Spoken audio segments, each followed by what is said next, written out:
okay, I'm clear about who I am. I'm clear where I'm going, unconstrained, if you will, but you can't just be like, woo, I'm telling you exactly, you're going to get it from me or whatever, right? I mean, there, it's not a constraint. It's being responsible, I think. So I don't know.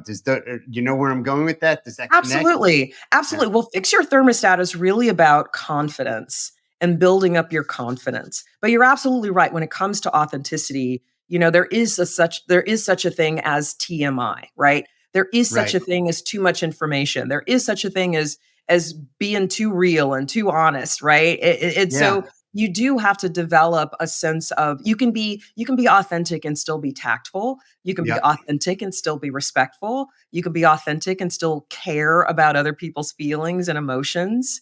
And so again, I think the more we undo the insecurities and things that might keep us in kind of a mean-spirited or wounded place as we develop our authenticity, then I think it becomes easier to be authentic in a way that's measured, right? Yeah. But the confidence piece, I call it fix your thermostat because from what I've seen in myself and in other people as well, it's almost like we have a broken thermometer when it comes to our feeling of confidence about our own competence. This is really where imposter syndrome comes in, right? You can be good at something, you can be great at something, you can have people telling you you're great, you can have awards and accolades, but if you don't believe it, you're not going to feel confident. And it doesn't matter what anybody else says. And it's like you have a broken thermometer where all the evidence that supports you being, or you should be confident, supports the fact that you should be confident in your competence. It's not registering. It's like you're not reading accurately your own ability. And so confidence, developing your confidence also means looking at what's the story I'm telling myself here that is interfering with my ability to be fully confident in who I am and what I can do. And again, easier said than done. I'm repeating myself, and I don't want it to live in the realm of cliche.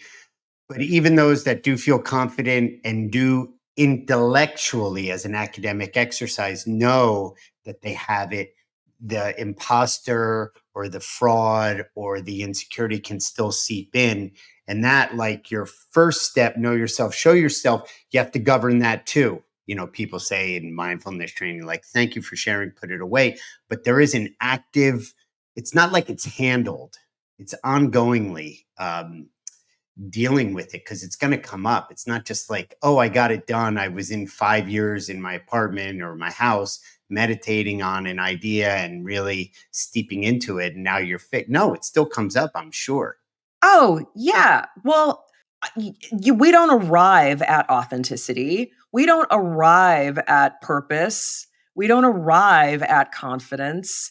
These are practices. I like to call them practices. These are Hmm. things that we practice every day. We practice being more authentic. We practice being more confident. We practice being more purposeful. We don't ever arrive because Right. we're constantly evolving as human Yeah. beings. And And there's a we're generosity to that with yourself. There's a flexibility there for the perfectionists out there. a generosity, compassion, all Empathy. of Yeah. that. Yeah. Absolutely, absolutely.